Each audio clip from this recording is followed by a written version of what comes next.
can we do for you? Governor, can you give us an idea of what you've been doing in terms of talking to the Senate to try and address the Medicaid issues with the budget?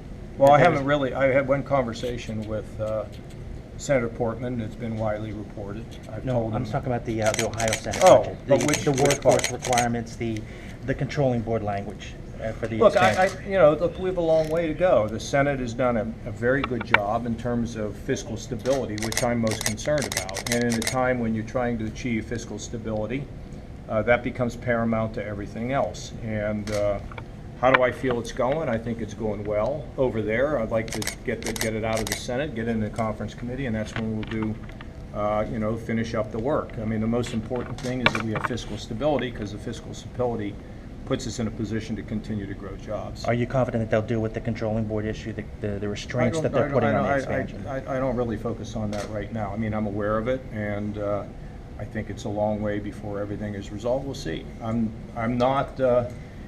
I'm very pleased with what the Senate did. I think the House has been, they've been very low-key about this, which means I think the House did what they felt they needed to do. They handed it off to the Senate, and I'm pleased with where we are at this point. I'm very pleased. In terms of all the specifics, some of it will get discussed, and it'll all be fine. I mean, I was most concerned, though, about fiscal stability, and I'm really pleased the fact that I was sounding a warning bell very, very early, and I think that's been helpful with the process. I know we'll get an update from Keene, I assume later this week, about where things stand with budget projections for the new fiscal or new biennium.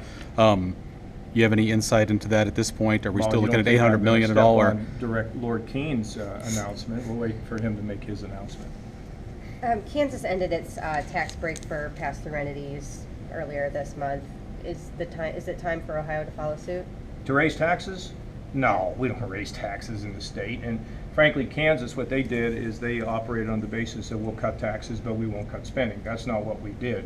What we said is we were running surpluses here, and we can either spend it, which would have put us farther in the hole. We could have saved it, and we got $2 billion in the bank, or we could give it back.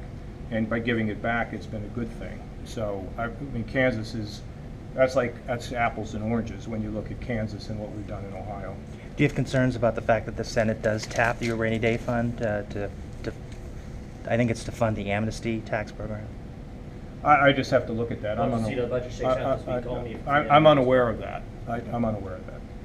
Are there things in the budget that's been proposed in the Senate side that you think you might veto? Well, I wouldn't answer a question like that. No, the Senate has done a great job. The House started, they did a great job, and we're going to move to conference once it passes the Senate, and then we'll see where we are. Thanks, everybody. Okay, is that it? Thank you. That was pretty simple. Well, Okay. are the liquor agents going to be at Comfest this week with this program that you're talking about in there? You'll have to ask them. I'm sure that there will be some down there that are going to be preventing illegal sales. I would think so.